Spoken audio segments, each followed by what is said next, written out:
And so here's how this story goes. We do a lot of camping and traveling with our camper. We ended up in a campsite, and lo and behold us, we're just enjoying our time. My wife and I are walking. The kids are in the water. Life is good. And there's this couple that we saw off in the distance, and we thought, well, they kind of look like nice people. Maybe we should go talk to them. It looks like our boy is playing with their daughter. And I thought, well, that's kind of interesting. This is a number of years back. And as we started to walk towards there, I noticed my wife starting to walk faster. And I didn't know what that meant until we actually met the couple. And they were like Mr. and Mrs. Perfect. Mr. and Mrs. Perfect were what I would call the perfect, beautiful couple, and they are. And so you got a blonde lady, very, very nice looking, and you've got what I would call a Greek god next to her. Now, it took me a little while to understand who the Greek god was, because I was looking clearly right at his upper chest, and all I could see was his underarms. But the point that I kind of bring forward in all this is that there's just that thing in time where you're just really not sure what you're doing when you're looking way up like that. Now, we got to know them a little bit better, and as we stayed at that location, we actually bumped into them more frequently. And there was a point where we were at their campsite, and we were having a little chitter-chatter, and out of the mouth of this mammoth man, perfect specimen for manhood, comes up this comment where he said, yeah, I let my daughter paint my toenails. Now, if you're a man in the audience, men, raise your hands. How many of you find that slightly irregular? Now, that kind of messed me up for a while, because I got the look from my wife, who said something to the effect of, well, he's a real man. Something along that lines, was kind of hit me at the knees, knocking the wind out of me. And I went back to my trailer that night to try and ponder this whole thing. And what had occurred to me as I was sleeping that night, processing it the next day, is that his daughter must have done the ultimate in the sales presentation. Now, she was beautiful, a lovely little lady. She was probably all of 6 years old, with gold flowing hair like her mother, with eyes that could literally poke you and pull you across the room, right? Which I'm sure that a lot of young boys now that she's about 14 are probably being encouraged to do until they see dad. And this is a strong-looking fellow. He's got like the military cut. I mean, they could have just leveled his head and put a level on top of it, and it would have probably showed true plumb. And he had muscles in places I never dreamed possible. And the part being that was really interesting here is how that all happened. So today I'm going to take you through how a little girl can manage to paint her daddy's toenails all kinds of different colors. And it was more than just toenails, because you see, this guy was an ultimate fighter. Anybody know what that is? Ultimate fighters get into a cage, they kill each other off, they break and pull body parts apart, and they leave their opponents usually leaving in a, what are they, gurney? Or they drag them out or something, right? There's lots of blood and stuff, and my wife hates it. It's awesome. So you got to know that that's what this guy did for a living, and, past military experience and stuff like that. So this was somebody who really knew what he was doing, and it occurred to me that there were some situations that arose. So let's talk about the contenders of this particular cast of events. So, in the main corner, weighing 280 pounds, 6'6", with no body fat whatsoever, Vinny. He's our Galadan. Here he is. And literally, if you can imagine me just looking right below his neckline, my head just coming right below his neckline, that's probably where I was, right? This is not his picture, by the way. However, the body structure is relatively the same. Guys got the picture? In walks in the opponent in the far corner, weighing 25 pounds, dripping wet, right? And she's absolutely gorgeous and wearing a little blue dress. And the problem. And it's definitely there. If you have not seen the types of things that we've been working on, we've got some stuff at the back there. My boys and I actually experimented with fingernail polish on cards yesterday. And I got to let you know, my youngest fellow, when he found out we were painting nails, and we really did have the fingernail polish in the house, he would not come out of the room. So I don't know what the social culture is here, but I got to tell you, it's there. And that's how this whole thing starts. Now, let's talk about this from a sales perspective. If you ever have one of those moments when people are really not looking, or maybe they're just kind of browsing around, and you're just kind of thinking through, you're going through your normal day. Well, that's what's going on here. We've got a lovely little lady playing with her doll. She's just kind of doing her own thing. Dad's sitting there relaxing. That's probably his military cut there. That's pretty good. I found that picture. And he's watching TV. Life is normal, right? Until Miss Beautiful gets a great idea. And that's where this process begins, because the great idea takes place, and we're off. She's got a request for Dad. And it starts off as a request, doesn't it? I want something. I need something. If you love me, you'll do this. Oh, sorry, that's when it accelerates, right? But it starts off with a simple request. Your clients have a simple request too. They want something. They're coming to you to get something, and they're standing in your door, and they've got this great idea. They want your business cards. They want the product and services that you deliver. Same thing as this lovely lady did. And then she puts on the, please, pretty please, Daddy. How many dads have heard that? I got 3 daughters. They're grown now. They got husbands coming on. And I think it's wonderful because I won't hear that too much anymore.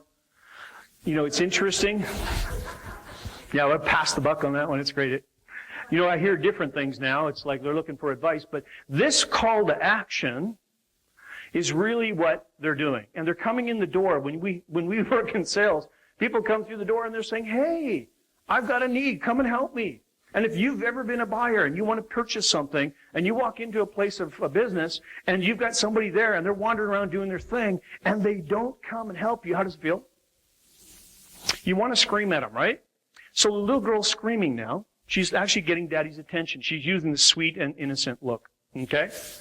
And so off we go to the pitch. And it starts off with the pouty pitch. Which means I'm going to get your attention because it really hurts my feelings. Right? And she's going to get his attention somehow. And so when you're pitching, it becomes emotional and it becomes very intense quickly. And so the pitch turns into, oh, sorry, this is what happens when they get older. Snarl. Now I'm just mad. You're getting me worked up, Dad. It's all your fault that I'm getting mad, and you know it. So I'm just going to get really upset. Any fathers can recognize that face, please. Yep, we got some nods. We got one person in the back that's looking, and he says, yes, his wife's here, isn't he? Yep, good. From there, it accelerates to now the pouty, head-dipped look, and we are now really mad at you. And if you haven't figured that one out, that's where everything starts to shift and change, right? We've got some mothers shaking their head going, yes, you've been in my house. Right? Another one back there? Yes, yep. And this is the contempt look. A little bit more sophisticated, but it's now pulling at those emotional strings and just seeing if we can get Dad going. Now remember, this is a big man. You know, he has to manage his emotions because he's going to have pain in very different locations. He might have body parts just pulled out of sockets and such, and he's going to deal with some look like that that's really going to get his attention. From there, we're pulling out all the stops now. We're going to make sure that you really get the point of attention that I need to bring up. In business, if your client's screaming at you, is it a good thing? How many people here want to hear a client scream? How many people here want to hear a client pout? Or see the pout? And yet all we have to do is match and give them what they need. Because, you know, at the end of the day, that's what they want. If you can't help them, do you want to help them anyway? Not really. They're a perfect client for someone else. And so the best thing that you can do is if you can't fill the service or need, please refer them to someone else. But you know what? Because your client's going to be raving mad. They're going to be crazy. And this little girl carries on with her emotions, and she gives the love letter. Dear Dad, I hate you. Now, if you would go away, right? And if you've ever had a child say something along that lines to you, and I think it ends up with, by the way, the FBI are chasing you. You've got somebody who is using what I would call hostile techniques in trying to get control. Clients do that too. They will do things that make you scream. Anybody know what I'm talking about? Raise your hands. Right? And they're asking for things and you're just rolling over inside because you just don't want to help them anymore. But what they want is they just want to get what they want. And they will do whatever they need to. Because emotions are critical. So you got to know that the number one thing that really happens on our sheet here, the first thing is that we're all in sales. So you want to write that in there. We all are in sales. We've all been in sales. We all started in sales. When we were little, we were selling and pitching our ideas to our parents. The number one thing we ever did was we started off in sales. Right after we could start to talk, we learned how to do sales. And then we got stupid. And we actually didn't make it. So your children can teach you a lot about sales just by being who they are. They increase the intensity as they go through it. That's the number one thing I want you to know. The number two thing is the sales pitch is all about the client. Because if you've ever had a daughter that's come up to you and said, Daddy, you really want to do this for me because I'll be so happy.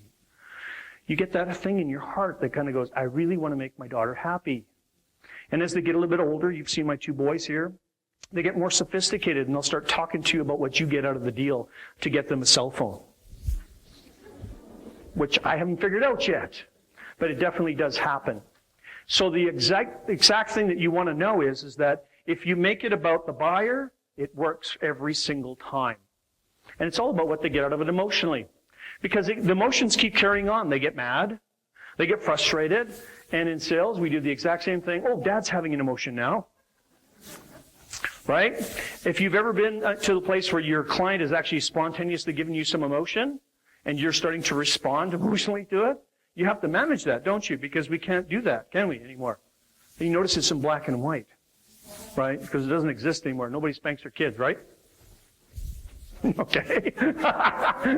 Oh, and then she's going to plead innocent. I wasn't kidding. I was just kidding. See, kids go through this every day, and in sales, we do the same thing. There is a huge amount of emotion in the sales process, and if you learn how to manage that, you've got all kinds of leverage in everything that you do. Now, our lovely objections. Who knows what objections are? Objections are buying signals. Please write this in at number 3. Objections are buying signals. If you have a client that doesn't give you an objection, that means they don't care for your product or service, they don't want to talk to you anymore, and they're going to walk out with no problem. If they're objecting, they just need a little bit of reassurance because they've got some things going on internally they need to solve, right? And they may escalate their objection, as this child is doing on the floor, having a temper tantrum, to make sure that, where do kids have temper tantrums, by the way, usually? In the mall? In the mall? Oh, the doors to the mall, yes. Or just after you've ordered your food. That's what I found, too. I remember my parents one time dealing effectively with my brother who had this down pat, and he started the usual whining thing, and he was getting noisy in the restaurant. And she literally grabbed my brother and walked him up, Mom, and just very trying to keep calm and cool because everybody's watching. He goes, "You're hurting me!" And she calmly said, "Not yet." Now, Dad's having a few other thoughts in his mind because he's contemplating the cost benefit of actually taking a look at giving the child what she wants. And he's thinking, I'm going to be doing this on the weekend with painted toenails. So how well is that going to go across? And he's starting to think it through. And as he thinks it through, he decides it's not a great idea. So he's talking to his daughter with that authoritarian big voice that goes over how well when you're talking to your daughter? Doesn't work with girls, does it? All that happens is they cry and you lose. See, because children never give up. And that's our 4th point here. Persistence over resistance. The biggest challenge we have in sales is what we've got going on in the inside of us. It's not usually that our buyers are not willing to participate and work through things with us. They want our product and service, but usually we're not going to stick in there long enough to get them where they want to go. And so we have to turn around and understand that some people will need our services, and that's wonderful. Others won't, and it's absolutely okay. All we want to do is we want to just keep persisting through all of this stuff and carry on. Because you know what? If you want blue toenails, you get Dad in an emotional state, and you make sure that you land it so that you can get him there, because he's thinking about his buddies. Because after he agrees to blue toenails, he's got to somehow justify this. And I'm sure this came across the confidence level very quickly of this individual. Because when I met him, he had no qualms about telling me about painted toenails. And quite frankly, he could have told me he was wearing girls' underwear. It wouldn't have mattered because he was mammoth. But you know, when you've got another mammoth guy talking, I'm sure the locker room talk is a little different. You get two guys going nose to nose, and you're going to have a fight like that. I mean, I don't know, but I mean, there'd be some serious things. What a great distraction, though, right? The problem with that is that, you know, there's going to be a winner. Ta-da! Because how can you lose against that, right? How can you contend against somebody that's so driven, so focused, and so on target for what they want? And she did. And now Dad's got blue toes, right? And every day we get the opportunity to paint somebody's toenails. We just got to turn around and decide whether they're ours or our clients. It really doesn't make any difference. But you see, she's got success and she's happy about it. And Dad's not complaining anymore because he's now been sold. He thinks it's a great idea for him to express his manhood and not be uncomfortable with wearing toenails that are painted. And so somehow, there's always the payback though, and it still sticks around. Every day we get the opportunity to go and help a client. How many people want to help a client rather than make a sale? If you help your buyer through the process of all of this, understand that they have emotions that come through this. Matter of fact, the last half of the buying process is all emotion. And the problem that comes in with that is that a lot of times when we're in emotion, we're not making a lot of sense. Do you ever have that notion? Right? We need somebody to help us out with that. That's your job. If you've got a product and or service, you got to make sure that the people really get the service that they need, which is helping them through the buying process. So know those objections are going to come up, and when they do, you can have a response for those, and most people will readily take the response and actually work with it. It's not a fight. It doesn't have to be in the ring, lose, win. It's a win-win. When I talked to this gentleman, it was a win-win. And when the win-win comes up, you got to know that that's where things take place. That's where the success of the whole enterprise takes place. Because ultimately, at the end of the day, if we get into a position where we're working on something and we're not actually leading to a win-win, then you've got yourself in a place where you've done a sales job on somebody else. And that's not effective. In the buying process, we got about, 10 minutes now? Hey, we're right on time. In the buying process, this is important because I haven't included in the file here. But there were 7 steps your buyer's going through. So when I coach people on sales, I am not coaching them to slam dunk, have a whole bunch of pat answers and a whole bunch of techniques like this young girl did that actually work against the person that you're working with. But I actually encourage you to take your buyer through as a series of steps to actually get them to what they want. Now think about it from a buyer's perspective, because we've all been there as buyers. Isn't it a wonderful day when you walk in and you don't know what you really want, but you kind of want something in that area of that store or that service provider, and they turn around and they ask you a series of clarifying questions that just nail it to the wall, and you go, wow, that was easy, it was effortless, please sign me up. And as the salesperson on the other side of that, or the service provider on the other side of that, isn't it a wonderful day when you've got that whole thing going through, and at the end of it, somebody says, please sign me up, take my money now. How many people have had that experience? Yeah, isn't it a wonderful thing when that happens? You know what? When you practice this kind of helping people through the process, walking side by side with them through the process of that, rather than pushing or turning around dragging somebody through the buying process, you'll find that you'll get a lot more people asking for your service because they'll know it's the right thing. If you've ever had a buyer come into your place of business or talk to you directly about the services that you offer, and they walk out without your service and you know it was the best thing for them, you know how frustrating that is, right? But the number one thing that stops us is what? Ourselves. And what's that feeling that we got going on inside? Fear of? Yeah, kind of rejected. We don't want to push, do we? You know, most people would rather die, not get the sale, than push somebody, because we know how that feels. There's nothing worse than having that salesperson come to the door and you can't talk over them, and they're just like rattling off whatever, kind of like a telemarketer. You ever have one of those guys phone at 6 o'clock? What time do they phone? Yeah, 6, right? 9 in the morning? All the time. Yeah, but they have an agenda. They just read their script, right? And they're not listening to you at all. And when you get that happening, nothing else seems to want to go forward. They're not listening to you, so you want to disconnect. There's 2 reasons that we lose buyers. And this is really important. If you get this, and this is the only thing you walk away with today about sales, please grab a hold of this. 2 reasons that we lose our buyers in the buying process. Number 1 is we are going to push them. I guarantee you to lose your buyer. Everybody kind of see that one coming? And the second and most prominent one is we're going to abandon them. And what that means is we'll have the fear of pushing, so we won't push, we won't guide, we won't instruct, we won't tell them it's the perfect thing for them. We'll just stand back, and they'll be running ahead of us going, hey, where are you? Come on, I want to buy this. And you're going to be going, I'm right here. And that's the way it works, right? And so let me give you a little story. I went into a place to buy some computer equipment one time. And I walked into the store, and I had a great interaction with a technician. And the technician was brilliant.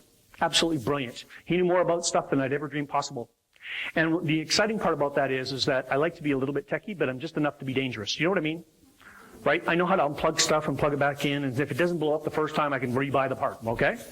And so that's good. And I can talk a little bit of the language, just enough to really get confused. That's how I am. But it was something I wanted to do. And so I tell people, this is what I want to do. And they're wonderful. And I was looking to buy a case. So the technician told me all about all the different parts and things that I needed to understand about the case. The bad part was I walked out of there confused. I had a credit card. I was ready to buy it. And I was ready to buy it today. I got confused. And so I walked out of there frustrated because I couldn't make the decision. Anybody know what I'm talking about? He was a technician. He was brilliant. So I went back to the same store. About a week later, I ran out of time to carry this forward. So I went back a week later. And a week later, I walked back in, and guess who I met? I met a salesperson. He's new to the establishment. He's not a technician. So I got the other side of the conversation, and he's working with me. And he's doing not a bad job, but he didn't understand the product. And so what he was recommending for my problem, my challenge, my solution, was actually the wrong product, and it just wasn't jiving. So I walked out of there again, credit card in hand and nothing in my pocket. So, technician, salesperson. Now, the third time I walked in there, I'm frustrated. I look for the manager because I'm not sure what I need anymore. I walk up to the manager, I go, great, talk to two of your people. They're great people, but I didn't buy what I wanted to buy. I want to buy a case. He goes, great. And he asked me a series of questions that we would call discovery questions. The questions to find out what it is I need. And he sort of just went down the aisle and said, you got that choice or that choice? I'm like, yay! Why would it, what's the difference between the two? And literally in about 10 minutes, I made a decision to purchase that, and I was now looking at add-on purchases. That's the difference between being a technician, and we're all technicians at a level, right? We all understand what we're doing, what we're offering. How many people understand a technician? Right? If you got a good or service or you're providing service, you probably know how to do that really well, right? But what happens if you stay talking as a technician, you can't help them through the buying process. So you have to know what the buying process is. And as you do that, you're going to get some results. That's what this is all about. So the buyers, they start off with an idea. Just like the young lady did, where she started off with an idea of, I got an idea, great idea. Maybe I need this. And then they start to contemplate it, and they do all the deductive reasoning. They do some research. Anybody know research? You ever bought a TV? Try and do the research on it? All the consumer reviews? Same thing applies, right? So you get all the research done, and in the middle of all that, you shift. And it now becomes an emotional process. In the emotional process, what happens is, you know you're in the emotional process, so the first thing we want to do is want to find somebody that can help me through this process. That's why we end up on somebody's doorstep. Right? So if you've ever had somebody walk through the door, and they're ready to buy today, they are quite a bit different than somebody who's looking for information, am I right? So the person that needs information needs all the information to get to the place where they buy today. If you try and close the deal or move them forward when they're just at that stage of information, what happens? You lose them. They walk out the door. So all you have to do is really just help them step by step, get the information that they need, get to the place where they're ready to get some information. And the interesting thing about the sales process is if you keep in contact with those people, you'll always have the client. Because the minute they shift from, I got the information, to I need to make the purchase, in that moment, whoever's standing in front of them usually gets the sale. So you want to talk about competition and competitors? I get people asking me about that. Competition doesn't exist if you do it right. You don't have to worry about that, ever. You can eliminate competition, because if they come to your doorstep and you take them through the buying process, no more competitors. Who likes that idea? Zero competition, more sales, faster sales, less stress. Near the end, it's all about the objections. Help me buy this, and then they want to brag about it. That's the last step. They want to brag about what they've done. Okay? So, the sales process is simple. You get to control it. Everything that we always talk about in the sales process is everything that this little girl went through. And the next time that you're actually curious about how sales works, please find a 5-year-old. Preferably female, because they'll probably be a little bit better at it. Or a 14-year-old boy looking for a phone. And you can definitely get some great sales tips on how to actually take this whole process and make it work for yourself. If you have any questions, got lots of information for you, gladly help you out. My name's Rich Rapp.